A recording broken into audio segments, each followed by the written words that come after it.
Hogstye.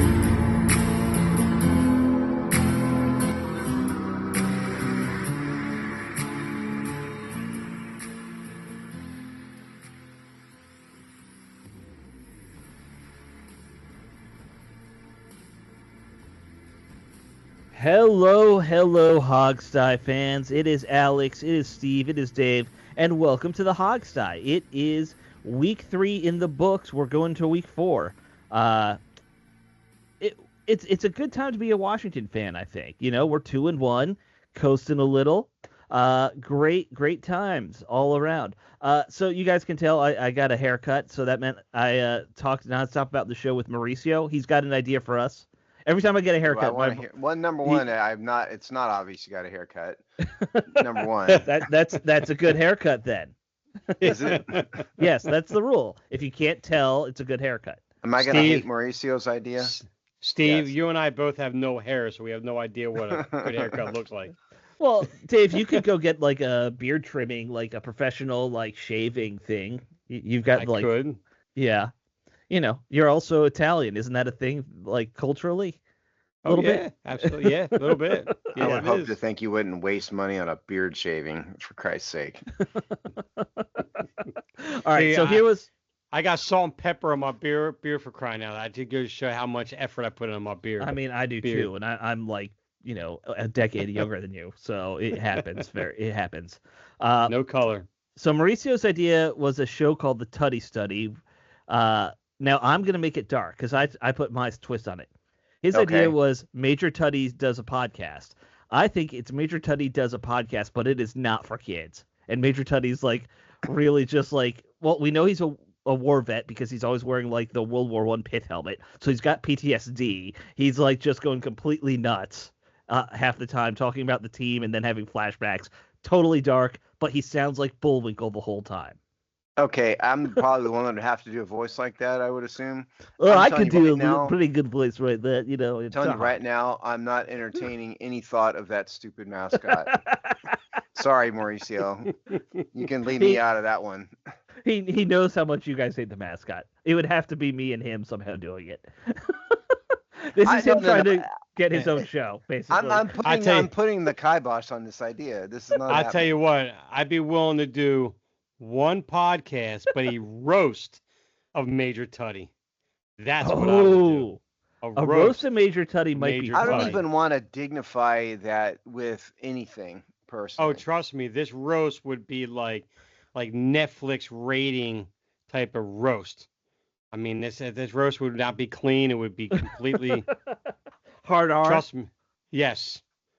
I don't know, man. And then after that, maybe we can actually roast Major Tutty after we're done. If he wants me to go back to Kermit, we have delicious bacon. We have delicious bacon. There you go. Afterwards. See? If he wants me to go back to Kermit, I'll do that. But I'm not doing Major Tutty. I'm sorry. No. Kermit's not the right voice for Major Tutty. Major Tutty's fatter.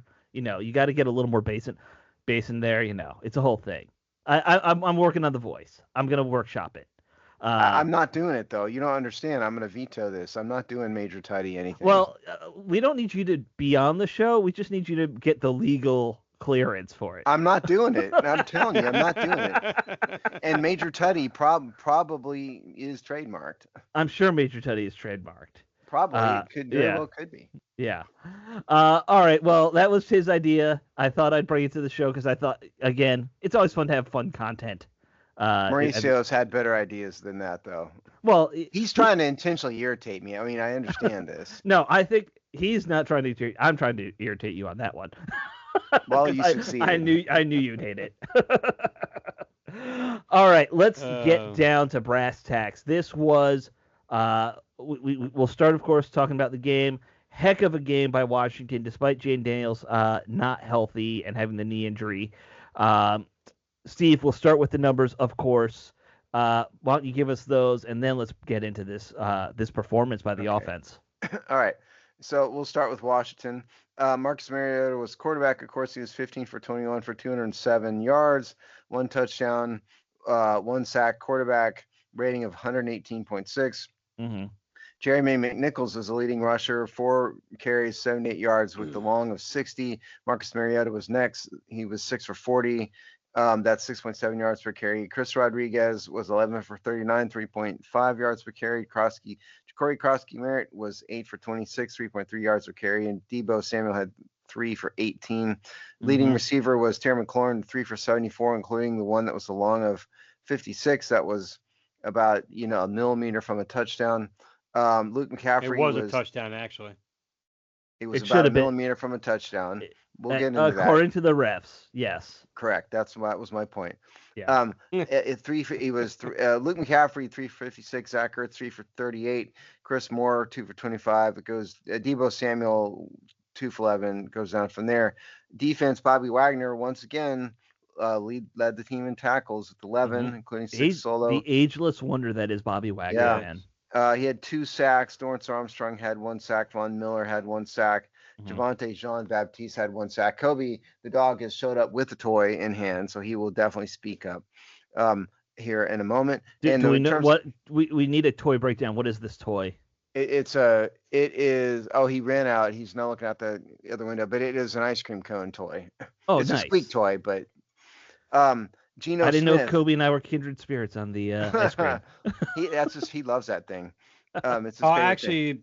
Before you go to Ray, I think it's worth mentioning Jalen Lane with 5 punt returns, 127 yards. Oh, I'm sorry, I a forgot franchise that. Yeah. tying with a franchise tying 90-yard punt return for a touchdown was absolutely electric in the stadium.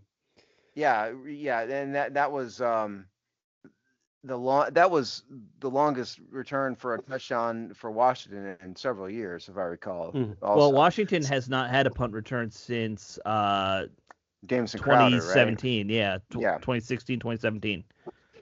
And Cub is very impressed, as you can tell. Yeah.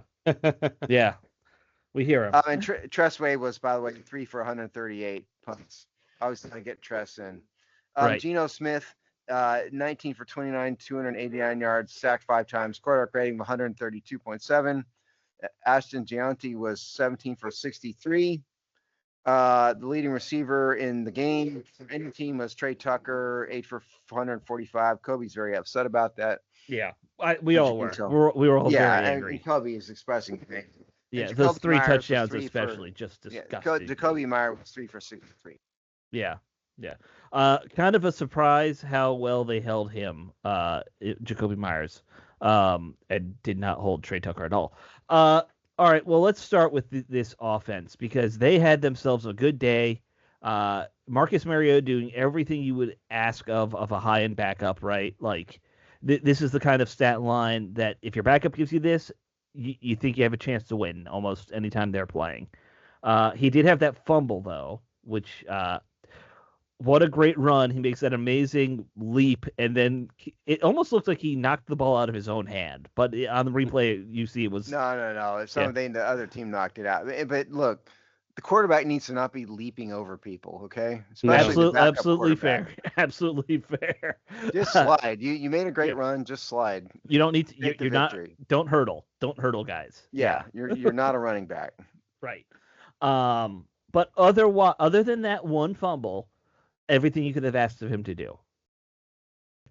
He, like, even in that first quarter when the offense wasn't quite clicking yet, he kind of kept them focused and in it. I thought it was a great performance by Mariota. The passing game's still not there, but what about this running game? Okay. I want to be fair about it. First of all, 32 runs to 21 passes. Even if you take Mariota's 6 runs as some of them were RPOs, it could have been. They're still heavily run oriented. However, so that's great, and they averaged 6.3 yards per attempt. A lot of that was because of Jeremy McNichols and Marcus Mariota. I don't want to rain on the parade here, but the 2 guys who are supposed to be the principal backs, Chris Rodriguez and Ja'Cory Krosky-Merritt, did absolutely nothing that wasn't below average. 11 for 39, 8 for 26. And so at that, Jeremy McNichols, for that matter, you take the one long run out and he's 3 for 18, which is not bad, good, but still.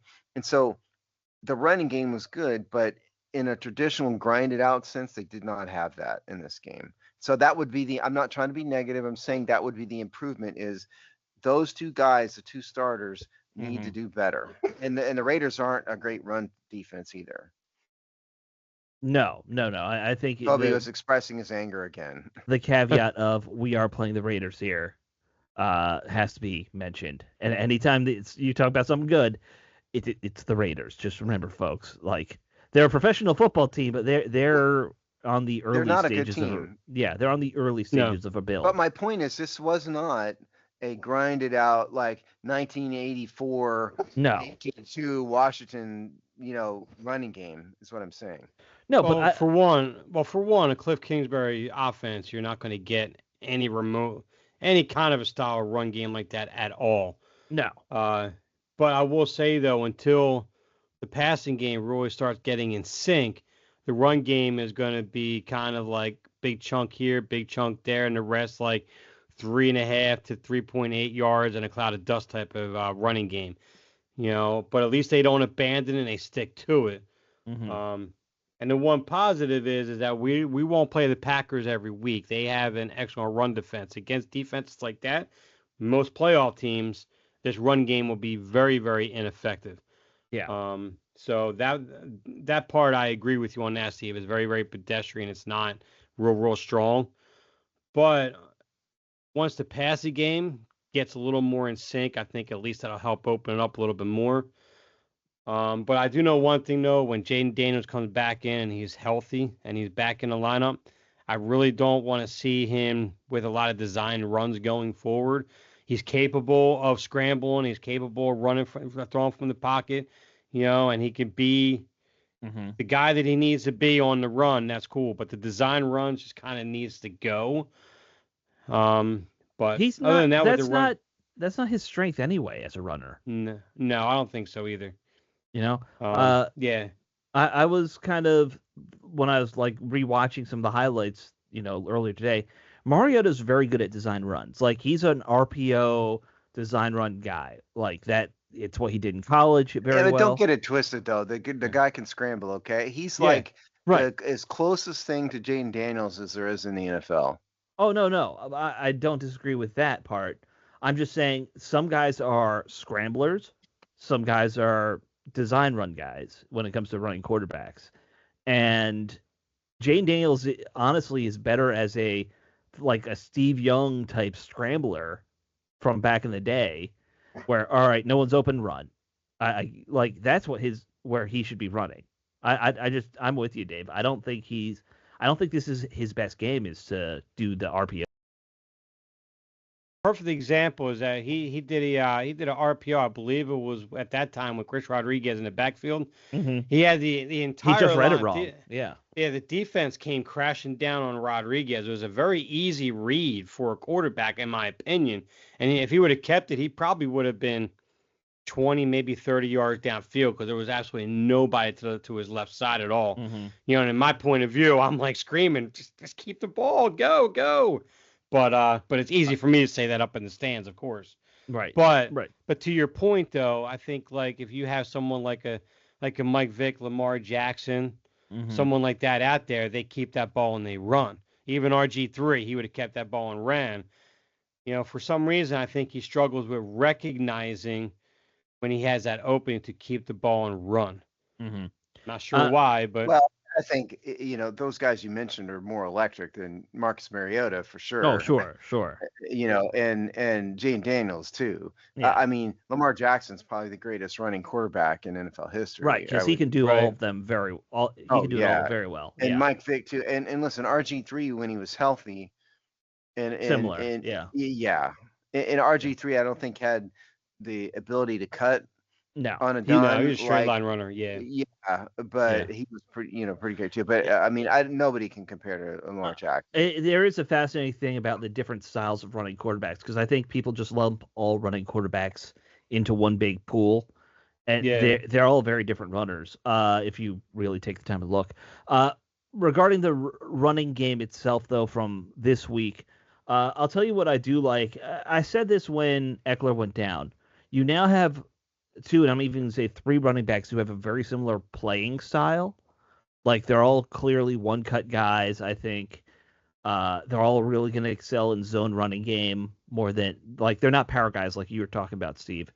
Um, it's interesting. I think you give any week if these three guys are healthy and they're all kind of rotating in, you're going to find one or two of them will have a big play like we saw this week from McNichols. And that's just going to be the running game. It's, hey, there was one big run of 30 yards or two big runs of 45. Yeah, but the problem is that's not really sustainable if you're going to be a rushing offense. No, Right. not a traditional rushing offense. Yeah, where you're not doing it to run the clock and seal a game so well. But I don't think they need to be that. No. I mean, we're going to get to the passing game here, and let's just say, I mean, if you take away the long 56-yard catch that McLaurin had, he was 2 for 18. Right. I mean, yes, I'm glad to see I was glad to see the long catch, but it was an improvement, but only a marginal one. And in terms of that play, it looked to me like his knee didn't actually touch the ground. Yeah. And they marked him down with, based on where the knee was, but it looked like the knee was like an inch or two above the ground. And so to me, it probably was realistically a touchdown. I thought. Well, see what's crazy. There was a view that someone shared on Twitter that showed that his knee never touched the ground. Well, I mean, they showed it on the game film, in the replay. That's where I saw it. So I thought he kind of probably did get screwed on that, but irrespective, I mean, I was glad to see it. But now he's hurt, and quad injury, that's not good. No, we'll get to that. But my point is, I mean, the Washington's receiving core is a shell of itself, right, from what expectations were, which is all the more reason why, it's fine against the Raiders who suck, but against better teams, they're not going to have 201 rushing yards. They're going to have to figure out a better way to go.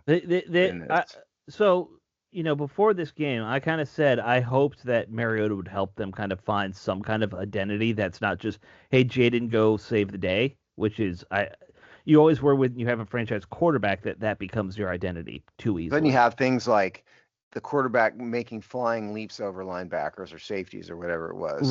Right.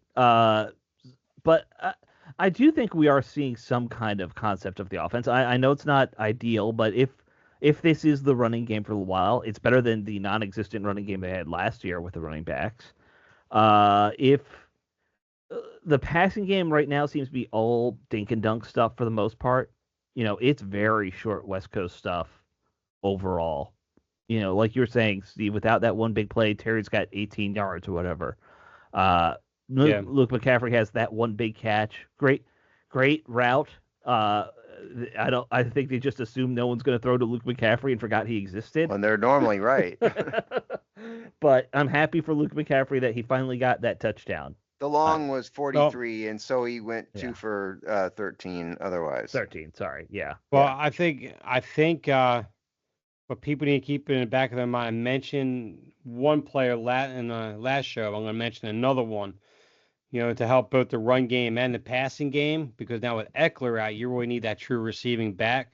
You have the Saints 0-3 with Alvin Kamara, and you have the Jets 0-3 with Breece Hall.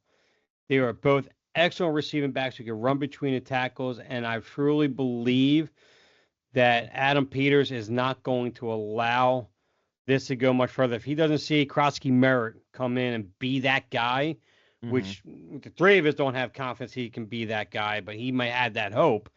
I think by trade deadline, you might see, especially someone like Kamara, you get that in there. That helps solidify your receiving core, and that helps solidify your running game in terms of being able to open up the lanes a little bit better and so forth. I mean, Kamara's going to be more affordable, but that's because he's also 30.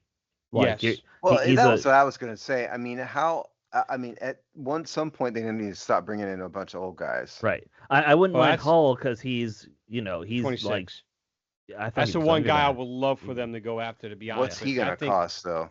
Yeah, exactly. The cost plays into it. Are you kidding me? Probably a third-round pick for him. I mean, you're not gonna give up a ton, because last year he had a bit of a drop off. This year he's suffering because of poor passing game again. So I mean, he's a product of what the Jets are doing on the field. It's not a it's not the true. It's not truly what Brees Hall is You know because what? he's a I product of kind what's of, coming on the field.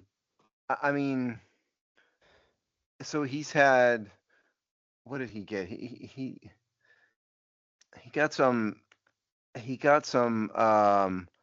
player of the year votes, but he's never Yeah. been to a Pro Bowl. He's No. never been an All Pro. He's a So, solid running back. I mean, Yeah. And 2 years ago, it came off a torn ACL. 2 years ago.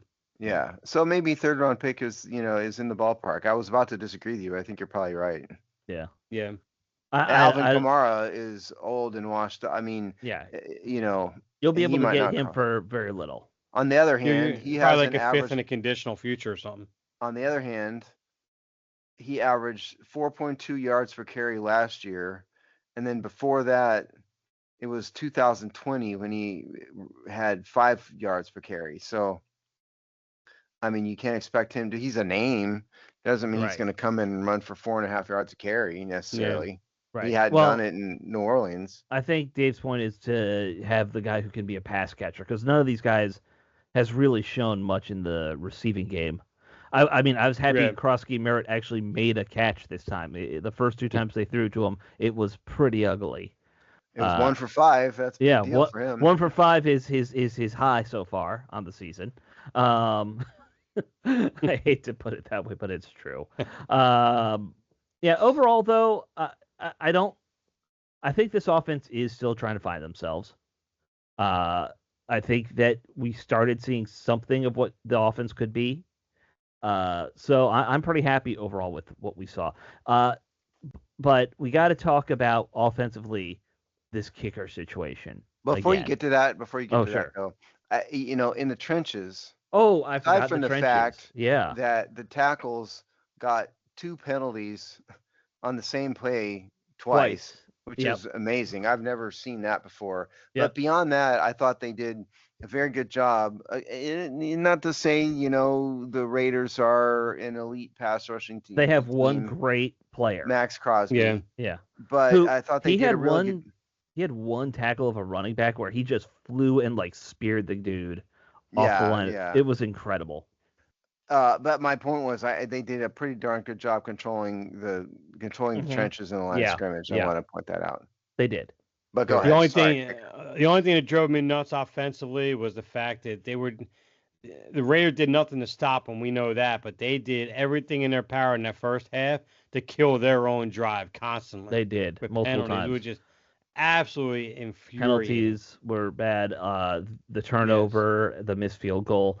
But since you brought up O-line, we should also talk about the fact that they swapped out both their guards this week, which is a little bit of a surprise on the left side. I didn't think that was necessarily a need, but they seem to really like what Chris Paul can do. So Brandon Coleman, you're talking about Brandon Coleman got benched.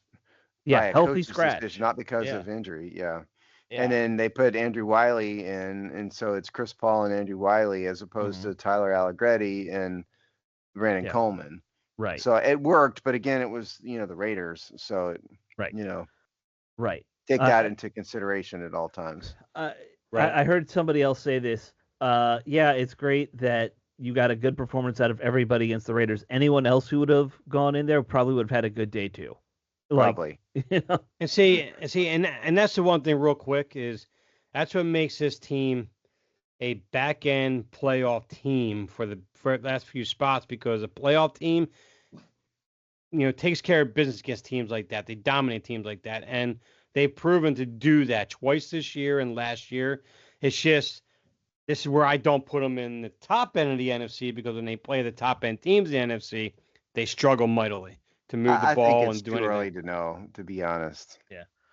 It's only weeks. In my view, I get your point, Dave. I respect your opinion. I just think it's too early, in my view. And we've all seen those teams, and often in Washington's position right now, where they get really good. Something clicks at week 10, and suddenly they become a danger in the playoffs.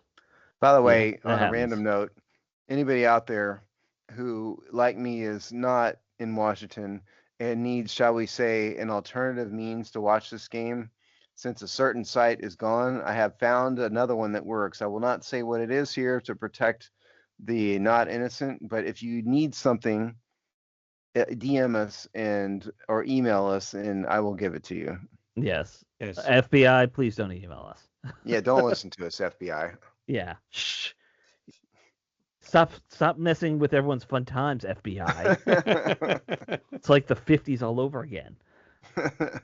But you want to talk about kickers, Alex. Yeah, I wanted to talk about Matt Gay.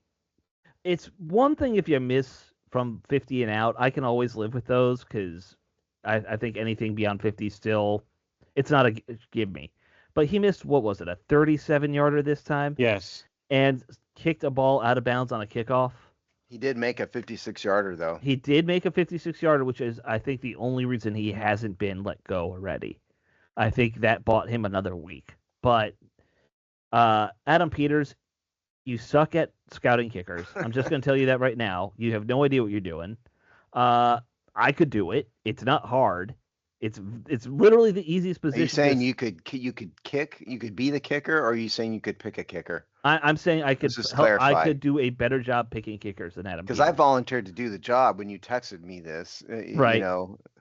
You volunteered to. Well, no. Let's be fair. You volunteered to maybe do something to the kicker. No, I didn't. I said, okay, fine, I'll do it. That was meaning I would be the kicker. Oh, because I was saying I could kill Matt Gay, and then you said, okay, fine, I'll do it. Oh, no, I wasn't talking about killing Matt Gay. I was talking about becoming the kicker. Just to be clear, Alex is the one that was advocating criminal activity, not me. I have a law license to protect. Yeah. I forgot. Okay. We had a misunderstanding there. You were expecting me to commit murder, and I was gonna kick a football. It's a misunderstanding on Twitter or on a text thread. Those happen. It didn't even occur to me till this moment. You were talking about killing him, having me killing him. But yeah, Matt Gay.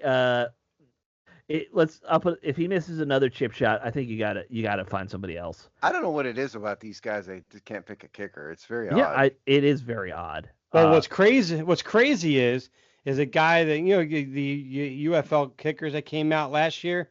Mm-hmm. Obviously Bates went to Detroit. There was a name out there that I mentioned and you mentioned named Andre Schmitz that's now in Cleveland. Yep. In 3 games. Yep. I mean, he's crushing it out there. He's been sitting there since last year, and they could have had him.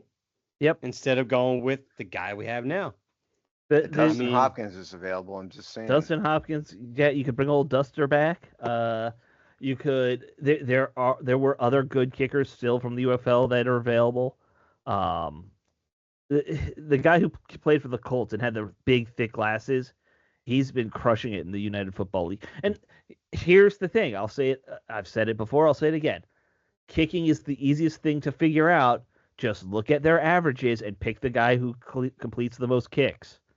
It's like baseball. If you can hit baseballs in one ballpark, you can hit them in any ballpark. Like, you don't know much about baseball, do you? No, I do know about baseball. Do you? I don't think you do. If that was your opinion. It's the There's an back of the entire baseball group of card stats. theory. There's the entire group of advanced stats that are specifically tailored to the ballpark, adjusted for ballpark. I know there is in baseball, but it's the back of the baseball card theory that kicking, your numbers pretty much tell you how good a guy is. It's not like there's hidden yardage or all this other stuff that people. I mean, it's a little bit more complicated. I mean, because if you want someone who's better long distance, I mean, you got to look at it a little bit. But generally, you have to look at the 50-yard breakdown, the 40-yard. Yes, but you can look at those the guy numbers. Has been great at Tulsa. Right. It may be not quite the same as if he was the kicker for the Steelers for 6 years. So there's some aspects. I think there is a difference between college and the pros because college kickers have to kick from outside the field goal. Like the hashes are further out. But otherwise, once you're kicking in the pros, your numbers are probably. I just think we're simplifying it a little bit. I get your point, but I think if it was that easy, there would be no kicker challenges. There's only a limited number of kickers that have been really, really good for several years. There's not a lot of Justin Tucker's, with the who got run out of Baltimore because of poor conduct, but There's not a lot of those guys. Yes. Or Dustin Hopkins, or pick your kicker.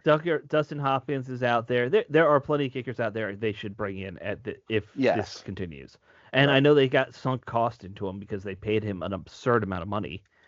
For if you want to know that, I 4.6 have million. that. Yeah, I know it's around 4.6. He has it's 4.3. 4.3. Okay. Yeah, well, I mean that's with everything. His base was only 2.485, and so there's a bunch of other stuff in there. But yeah, it's a lot. Right, they're paying a lot of money for a guy who's not doing very well as a kicker. Correct. Yeah. So that was the only thing, and you should never be kicking a kickoff out of bounds. I don't know how that happens. Like that should happen 0% of the time in your career. It doesn't happen very often. Right. Yeah, he really nailed that one and got it right out of bounds beautifully. So, all right, let's switch sides. We've got to talk about the defense. All right. They played well, I think, for the first 3 quarters, but those injuries that keep piling up are becoming a problem. We were down to, I think, our 3rd and 4th corner. We were starting a backup safety, and really that 4th quarter really helped the Raiders statistically more than it should have. Well, I think the biggest point is, much like the offensive line, the defensive line was dominant. Yes, that was true. In all respects. I mean, Ashton Gianti, averaged 3.7 yards per carry. Right. They were under 100 yards rushing as a team. Right. They sacked Geno Smith 5 times. They were, and they've had him under pressure a lot. And again, caveat this by saying it's the Raiders, it's not the Eagles, but that's who was the opponent in front of them, and they dominated in the trenches, but particularly on defense. Yeah. And they're not a team that was known to be a pass rushing, a great pass rushing team before this game either. But I will say, go ahead, Dave. I think it's safe to say we're starting to see a run defense identity come into shape with this team, because even against the Packers, they held Josh Jacobs on the 4 yards of carry. And that's not an easy thing to do. I think this team is definitely going to be a good run defense team, which is a drastic improvement from last year. But the impressive part is that they still seem to be getting a pass rush. Torrance Armstrong has been stepping up. You've seen Deron Payne's been what he was a couple years ago. So you're starting to see these guys starting to step up on the pass rush side. Now, yes, it's the Raiders, right? Now, but even with the Packers, they were kind of getting pressure on Love a little bit. Not consistent pressure, but they're still getting some. I didn't think it was anything special against the Packers. No, it wasn't. It wasn't anything special, but I wasn't expecting, to be honest with you, I wasn't expecting anything for a pass rush from this team at all this year. So I'm happy to see some amount of consistent pressure they are getting, which is more than I even thought they'd even get all year long, to be honest with you. Well, I do think, given how this line is built, getting it to play a pocket quarterback like Smith really helps them. Sure. Because their best pressure is going to come from the interior. I know it's Wagner up the middle got 2 sacks. That's no coincidence. They don't really have the edge rushers. Right. They don't. And, Von Miller got a sack in, which great. But I think against mobile quarterbacks, we're probably going to see 1 sack a game type situations. And when they're playing a guy like this who's just going to stand in the line behind the center somewhere, it's going to make things a lot easier. Well, when you face mobile quarterbacks, what you ideally want is contain, right? And then you don't want to leave rushing lanes up the middle, right? And that's about all that I think that you can expect out of these guys. And just get hands up, for somebody who's mobile, right? And I think that was a big picture. And the other thing about the defense is, the injuries in the secondary, right? Like you said, number one, but number two, I think Trey Amos is the number 1 corner. Absolutely. Oh, absolutely. Oh yeah, easy. Yeah. Marshawn Lynch is a bust. Lattimore. In terms of, what did I say? Marshawn Lynch. Marshawn Lynch. He's not. Well, at this point, there's no difference. He's not a good corner either. Marshawn Lattimore just isn't living up to. He's maybe the 3rd best corner on this team at this point. Maybe. Like if we could, I would have Sanders still out there as our number 2. If you go to our hold on column that no one from Right. Tampa writes, you'll see that he has the leading team in penalties. Yeah. Number one, and he just doesn't have it, and he's supposedly healthy. I mean, he went out of this game with a possible concussion. I guess he's not in concussion protocol, so good for him. Right. But I'm just not impressed No. at all. And this is not a team that has particularly dangerous receivers either, compared to some others. Well, yeah. see, although unfortunately, Lattimore has always been a corner, has always been very, very handsy throughout his whole career. So he always drew those holding and penalties and stuff like that. But the only difference is he was an impact corner then, so he would get those, that pick six, or you get that crucial interception, or you have a late game drive by the opposing offense, and he makes that pass defense, and he makes up for all those penalties he had. But now he's not making up for the penalties. So now the penalties are what's standing out the most in his game, even though they've always been there with him. But he's not performing. He's not excelling like he did in New Orleans. Right. I mean, obviously, 11th year. Yeah. Obviously, they're stuck with him this year, no matter what. But yeah, at some point, if you're willing to make switches of some guys going up and down, as the team's showing they are, I think they have to be willing to maybe say Lattimore's you're no longer a starter. Like he could be a third or fourth guy, but I don't think he can. I think he shouldn't be a starter anymore. He's got an $18 million cap hit. That guy's playing. But he's a detriment almost at this point. I get it, but he's got an $18 million cap hit. But it's not guaranteed though, so they could actually just cut him if they wanted to. But I would see they could cut him, but they're not going to cut him at this point. No. Actually, and Dave said something that just got. They haven't had a turnover yet. This defense, have they? This season? No, I don't think so. You're right. I hadn't thought about that either. Yeah, 3 games in, not a single turnover, and yet still 2-1 is pretty good. Well, they played 2 bad teams. Okay. That's fair. Don't That's get fair. it twisted. The offense also has only now committed 1 turnover by my count. So, that plays into it too. Both sides of the ball playing somehow mistake-free, I guess. I don't know. They're not mistake-free at all. They haven't been turnover-prone. But yeah, right. I didn't know what the right term for that is. Good sense or bad sense. Yeah. But overall, look, I think this defense, we kind of are getting good pictures of what they are. Frankie Louvu still hasn't done a whole lot. Like, at least this week, he made a couple solo tackles and stuff. Like, he was more present than last week. But we're not seeing the havoc wreaker that we saw last year yet. Well, he was a little more disruptive in the backfield, at least this time. But a little more. He made a few plays in the Raiders game. Yeah. But last year, he was an impact player. We're not seeing that this year. Maybe it's just taking him a little bit of time to get warmed up because he didn't play any preseason. I don't know.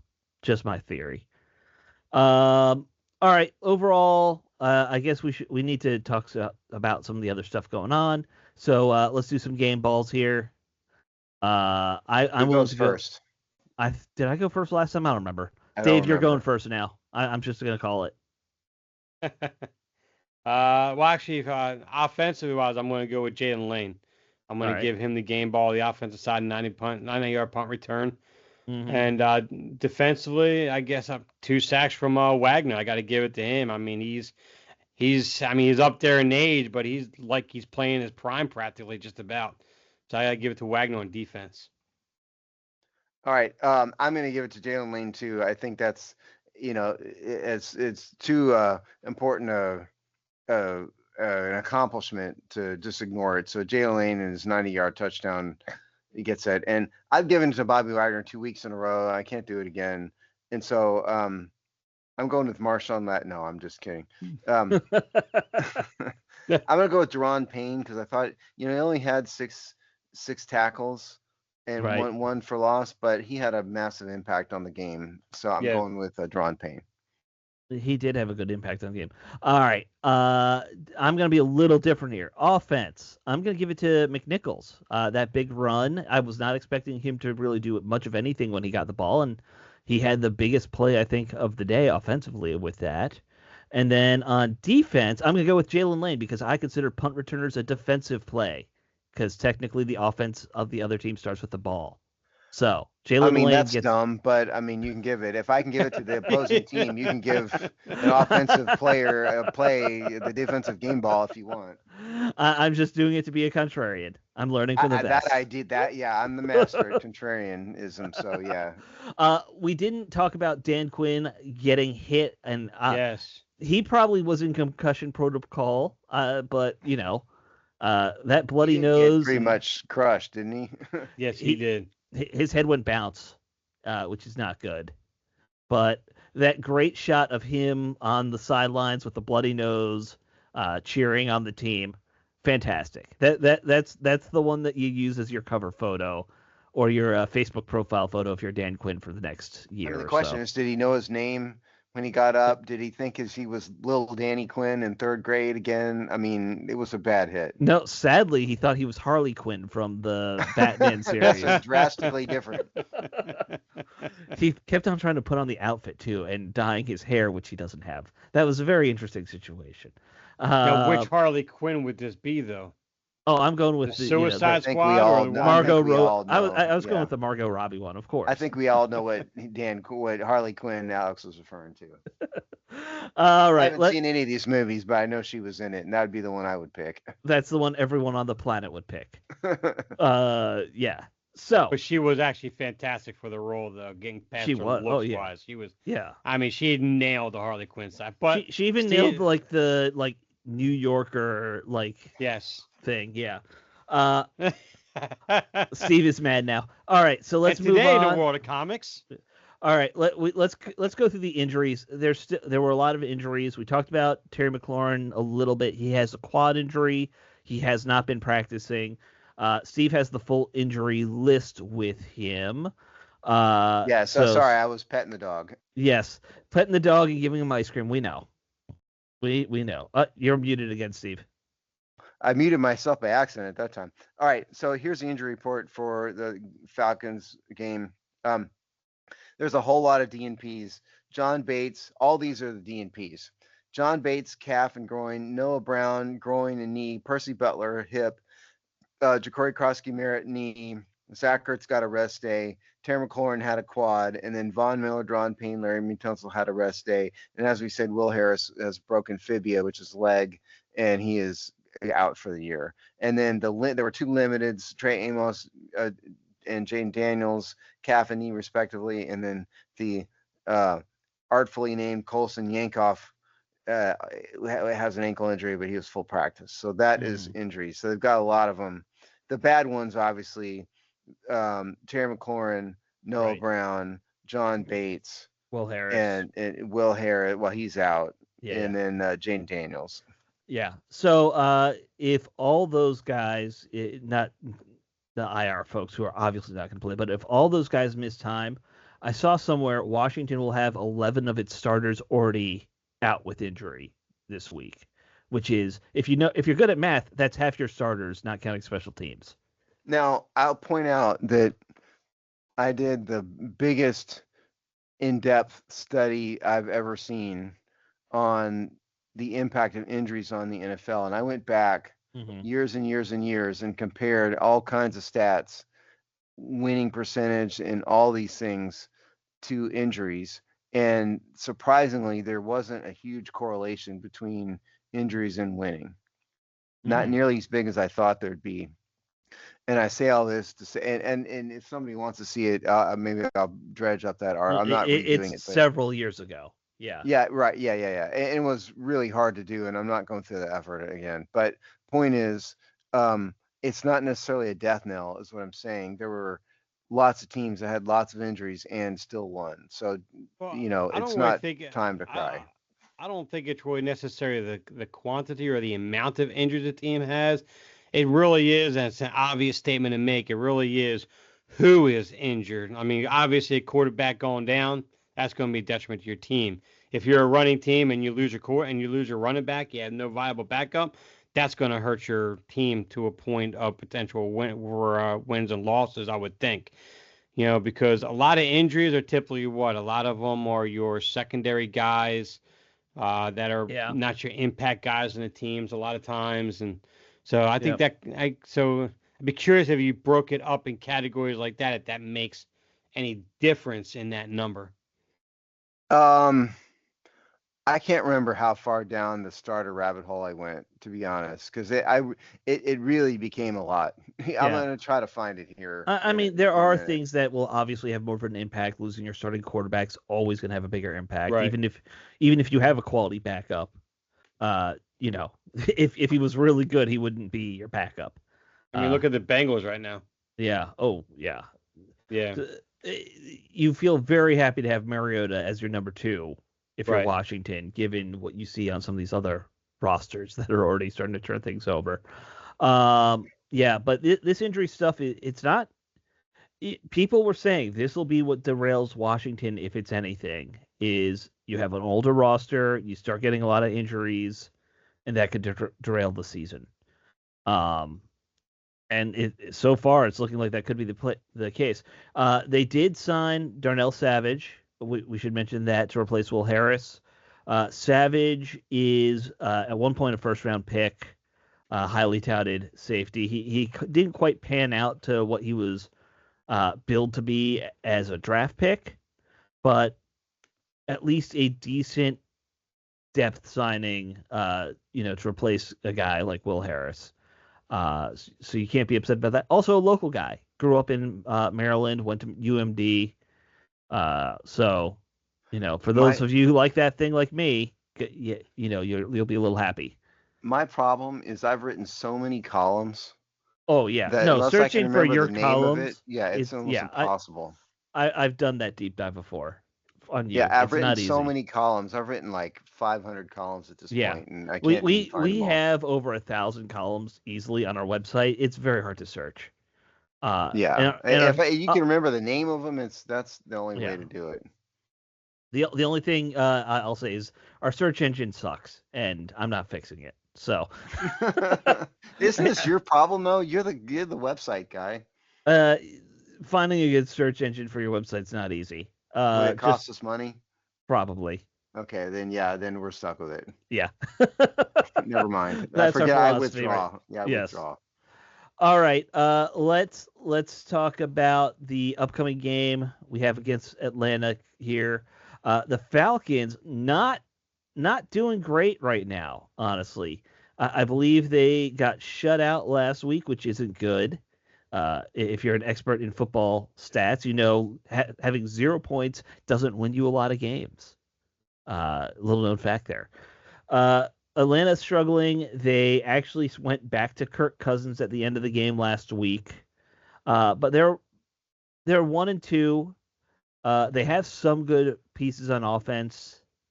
Just how are you guys generally feeling about this game that we're coming into now? I'm still trying to find this injury article because it's really bugging me now. Steve's now going to just be deep dove. So Dave, it's just you and me now. There you go. Yeah, how are you feeling about the whole? It's in here somewhere. It's here somewhere. Well, right now, Michael Penix, I think, is being benched for a favor of Kirk Cousins. I do believe in this game. Their offense just hasn't been clicking at all. They got a great running back, so it'd be a nice little test for the defensive line to see if they can continue the momentum they have for their run defense. I'll be honest with you. This is a must-win game for them because they're a bad team they're going against. They're a team right now, they're susceptible, and they're going all the way to the West Coast to a very good, formidable Los Angeles Chargers team, right? Which is a game I just don't see them winning, but obviously we'll talk about that next week. But this is probably as close to a must-win game early in the year as you're going to get to with this one, because this is a team that you should just beat, period.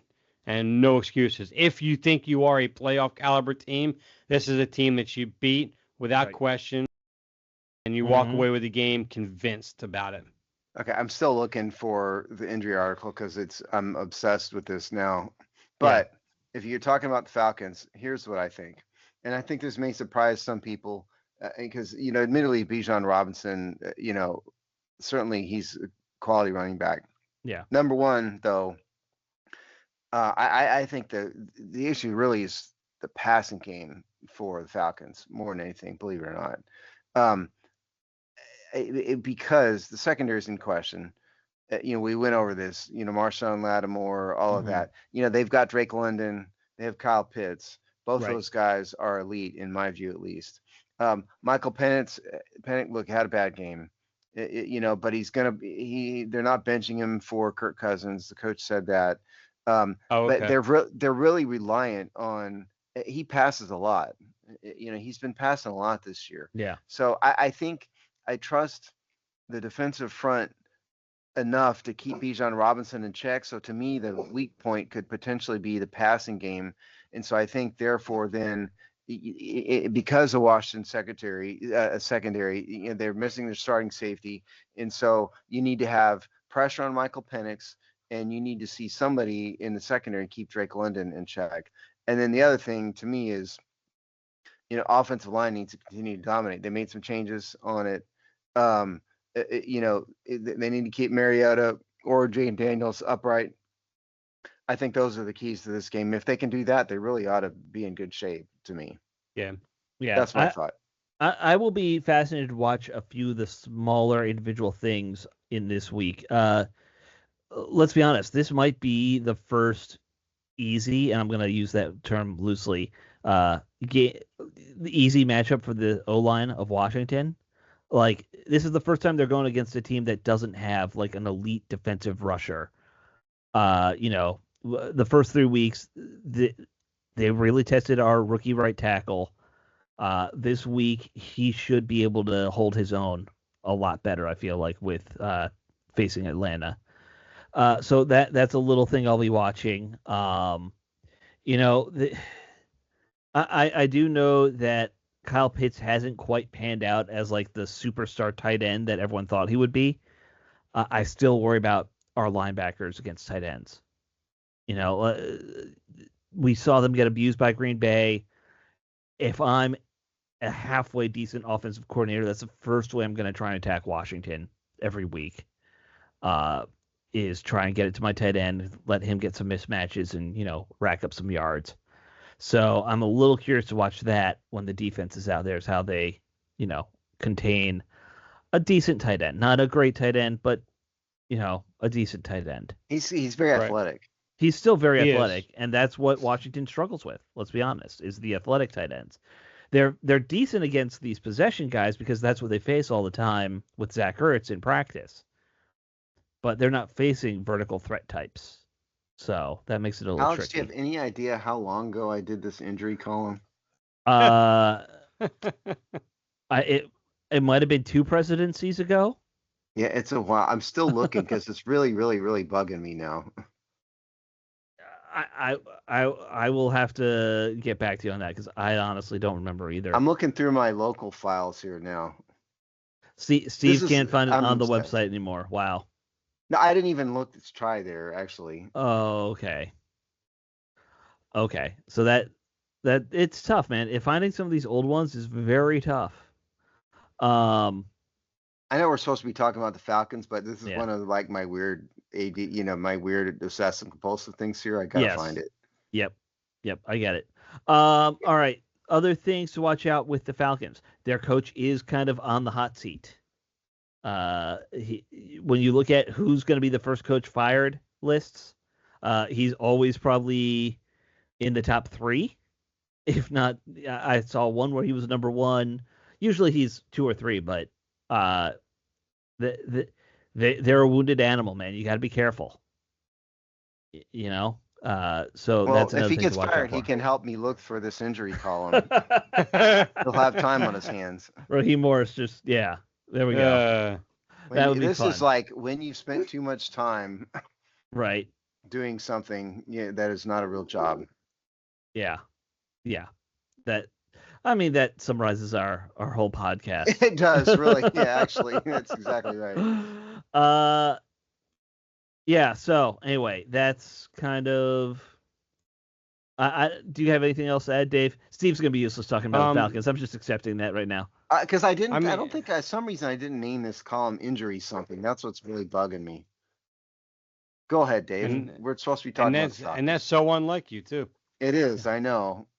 So, see, getting back on the Michael Penix show a little bit, he's one of the reasons why I'm not exactly too concerned with him, because he went against Tampa Bay, had a 64% completion percentage with one touchdown, no interceptions. Then he just kept going down from there. 61% against Minnesota, and then Carolina, he was down to 50%.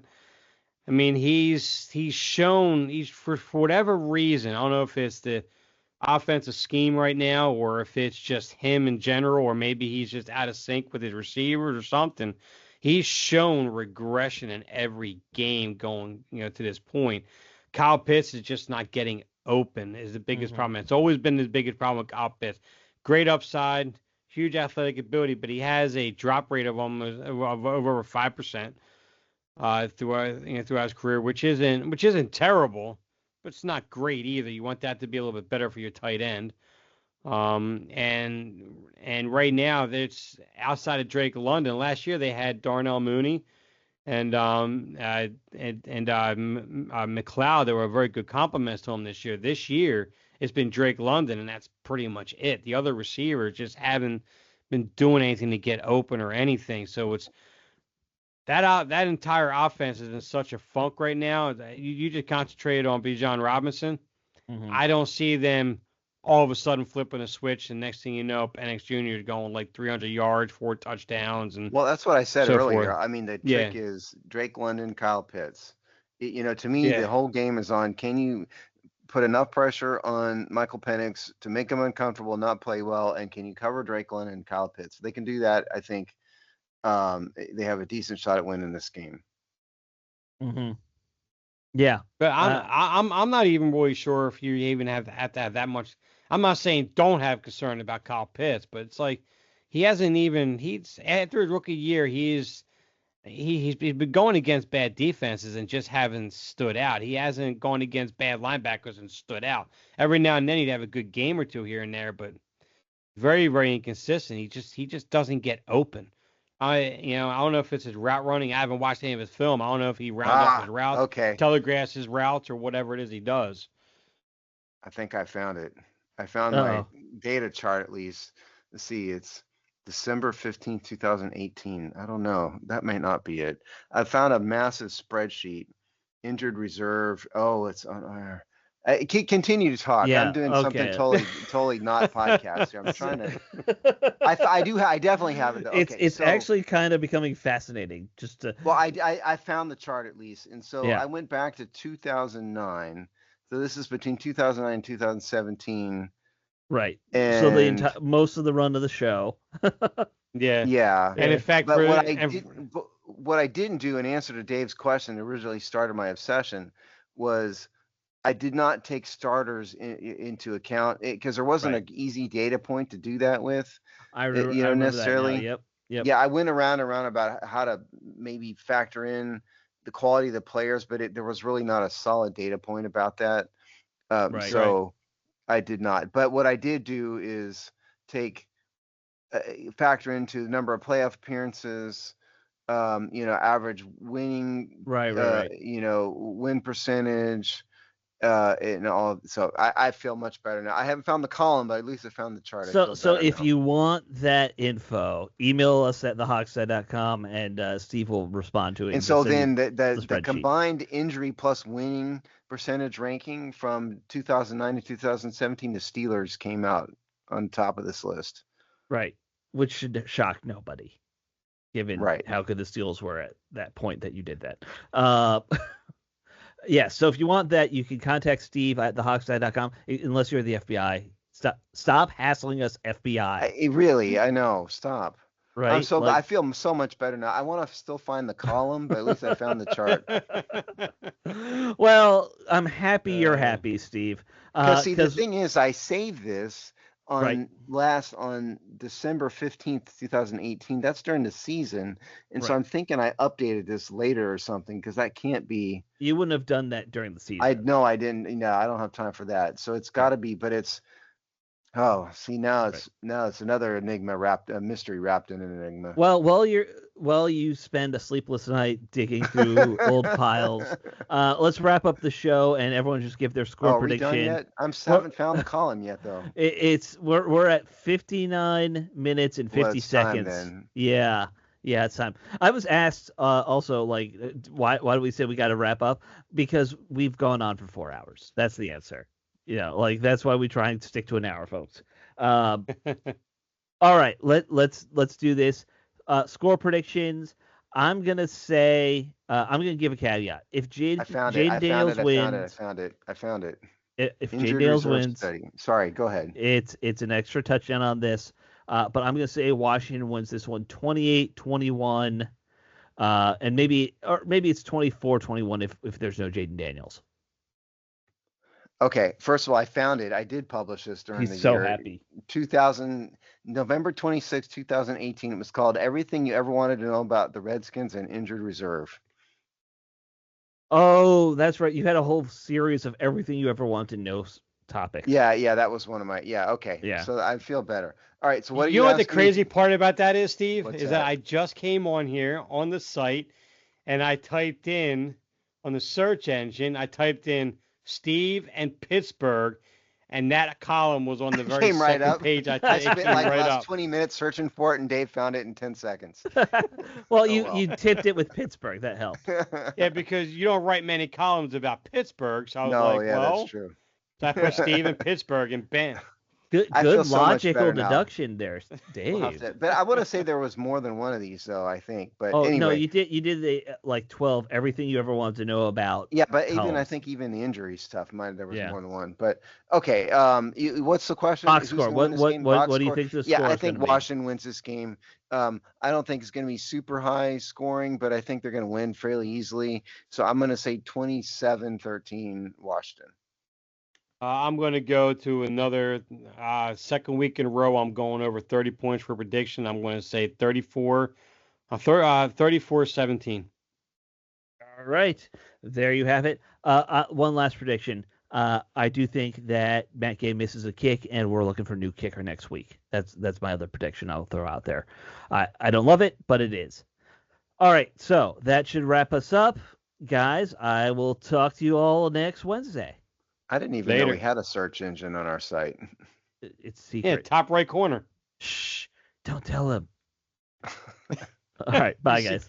You see where the magnifying glass is at? Click on that. No, I don't have that. I don't have the magnifying glass on my screen.